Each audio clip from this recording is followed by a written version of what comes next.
Hey guys, I'm back with another video. If you can see what's on screen right now and you've been watching some of my previous videos, you know what has happened. I have a Casey's gas station, Casey's General Store in town that has been able to somehow keep in stock these value packs of 2019 Bowman, which have probably been disappeared from your local Walmart, Target, card stores, probably since early in the summer months. But somehow this one has maintained its selection, and slowly throughout the weeks, every couple weeks when I need to go get gas, I'll stop and pick one of these up.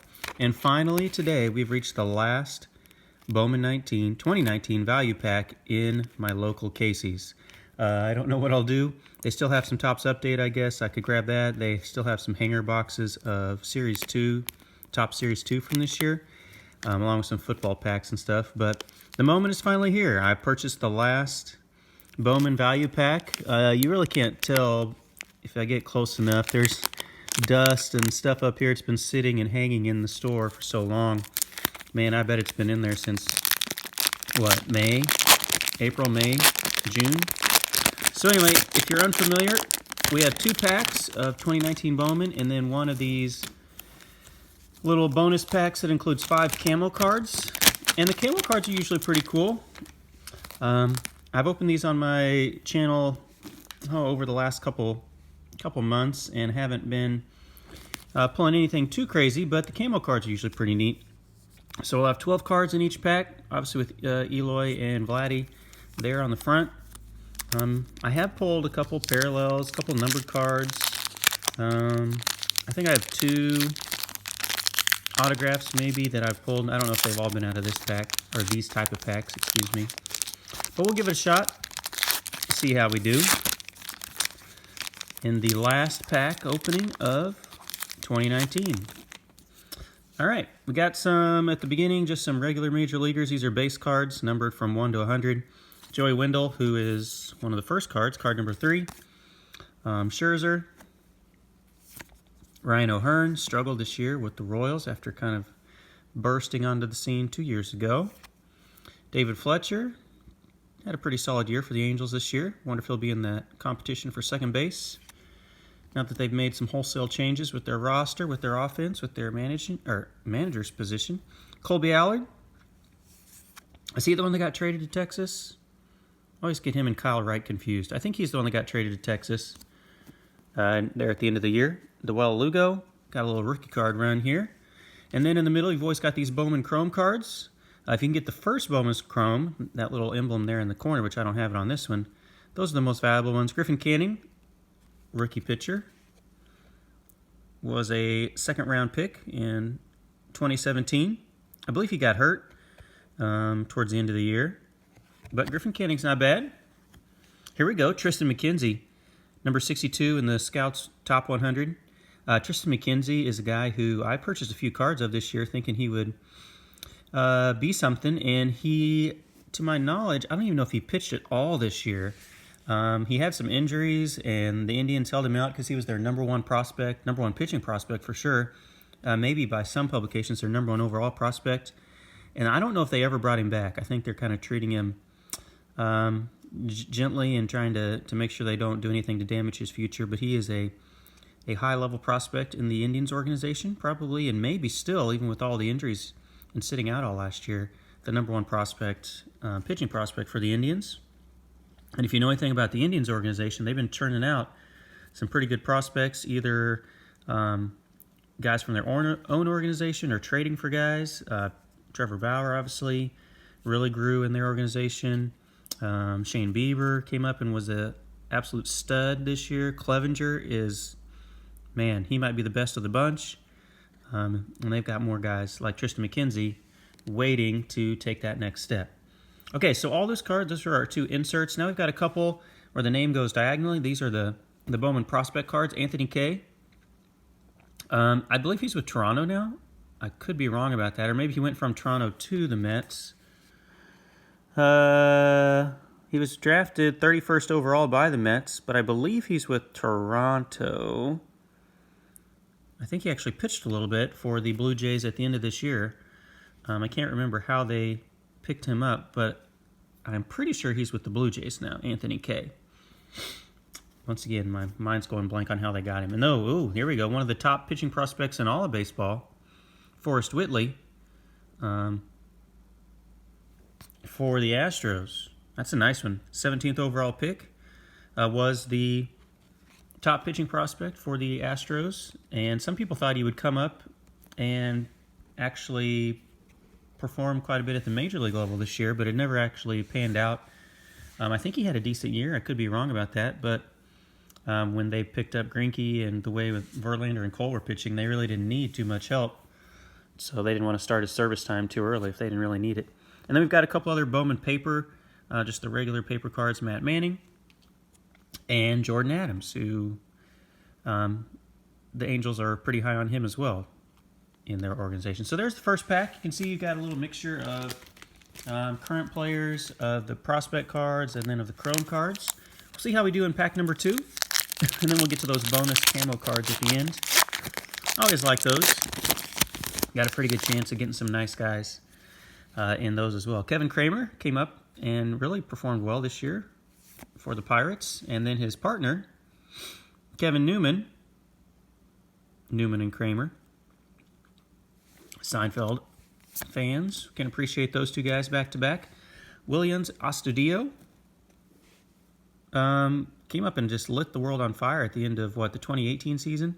This year in 2019, he was all right. He didn't maybe live up to quite some of the hype that he had when he first came onto the scene. Can play anywhere. You can see catcher / third base right here. Makes a lot of contact, doesn't strike out very much at all. And I have one of his Bowman cards when he first came up with the Philadelphia Phillies. It's a numbered card, but I've been hanging on to it. Thought about selling it, but just never actually did anything with it. Here's a guy with a spring training uniform, Michael Kopech. I talked about it in my last video. You see the spring training hat there, a little baseball player up to bat. I'm looking for him to show what he can do this upcoming season.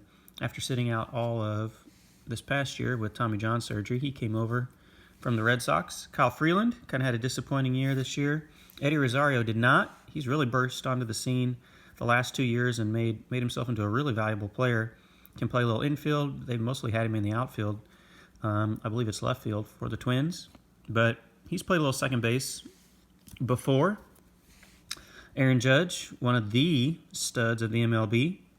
I'm not the biggest Aaron Judge fan, but, man, you got to appreciate his talents. To be that big and that talented, he can just, it looks like he's barely even swinging, and the ball goes, 400, 450 feet, sometimes 500 feet. Oh, here's a nice one. First Bowman Chrome. These are the most valuable Bowman Chromes you can get. Victor Mesa, not to be confused with his brother, Victor Mesa Jr. I don't know which one of these Mesa brothers is the higher rated prospect. This guy was the #1 international prospect, according to Baseball America, so maybe he's the higher rated prospect of the two. See, a defensive-minded center fielder. His father played for Cuba. Goes by Victor to differentiate himself from his dad, who was, I'm guessing, Victor Mesa. He's Victor Mesa, and then there's Victor Mesa Jr., also in the Miami organization. But that's a nice one. That might be the most valuable card we have so far. Other ones in here, we've got a Daniel Johnson. Don't know a lot about Daniel Johnson. Looks like a stolen base threat. 5th-round pick. But he looks like he is a speedster. We have to keep an eye out on him for the future. Oh, here's a guy who was drafted #1 overall a couple years ago, Hunter Green, for the Reds organization. He was a guy who was kind of a two-way player. They didn't know whether he was going to be a hitter or a pitcher. And you can see, he was drafted #2 overall. I'm sorry. #2 overall. And you can see he touches 102 miles an hour. So he's a guy to look out for. Hunter Green for the Cincinnati Reds. And then to finish it off, we got a couple Bowman paper cards. Ryan McKenna, outfielder for the Blue Jays. Sorry about that. For the Baltimore Orioles, #13 prospect, 4th-round pick. And Jazz Chisholm, who I think got traded. I think he got traded to the Marlins at the trade deadline. It was kind of I don't want to say controversial, but kind of an eye-opening trade. Not many people thought they would trade one of their young prospects, infielders, not like the Diamondbacks have, like a set infielder that they're, locked in as their kind of franchise guy right now. They've been using Nick Ahmed, who's been a great defender, but I don't know if anyone would consider him to be a franchise player, so to speak. But he did have an awesome year these last couple of years on defense. And now let's go to the 5 Bowman Chrome cards. Or not Bowman Chrome, sorry, Bowman Camo cards. These are generally all prospect players, so they should have the diagonal name on there. And these are just kind of a nice little parallel. It adds a little bit of value, not a lot of value, but it adds a little bit of value. These look like it almost looks like a Topps Heritage. Look how almost dark that card looks. I don't know if it's just this one or if they're all going to be like this. Franklin Colome or Colome, I do not know anything about this guy. I apologize. See, he was a free agent from the Phillies. I don't know a lot about him, but we'll keep an eye out for him in the future. Put him off to the side. Number 2, here's another one. Pitching prospect. We have heard of this guy, Chris Paddock. Came up at the beginning of the year and was probably the Padres' best pitcher. Then got hurt for a while. High hopes for Chris Paddock. I believe they got him from the Marlins organization. Yep, you can see he was an 8th round pick.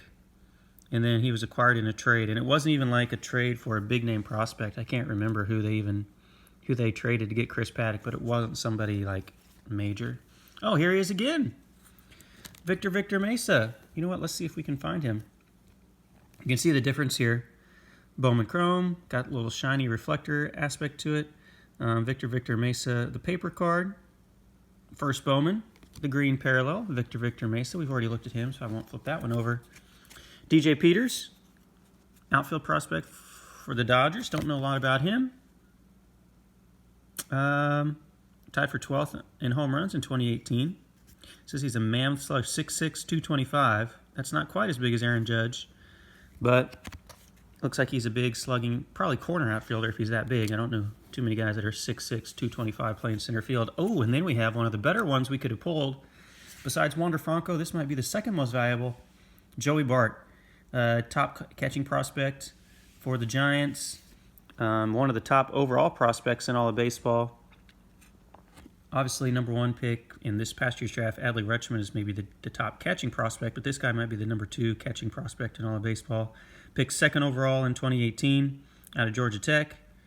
You see he was mentored by Matt Wieters, and he's an absolute stud of a minor leaguer right now, and hopefully someone that can come up to the Giants in a couple years and really be a contributor as Buster Posey kind of hits the latter stages of his career. They're hoping they have their next franchise catcher, who, if he can turn out as well as Buster Posey did for the Giants, they will be jumping for joy, because Posey has been an absolute joy to see play, coming out of Florida State and doing his thing for the Giants for so many years. So there you have it.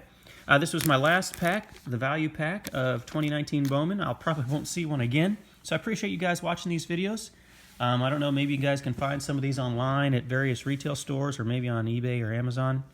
But otherwise, I appreciate you watching my videos and showing some love to my channel. Feel free to like it, subscribe if you feel like that's something you want to do. And if not, I hope you have a nice, safe, and responsible New Year's Eve, and I will see you guys in 2020.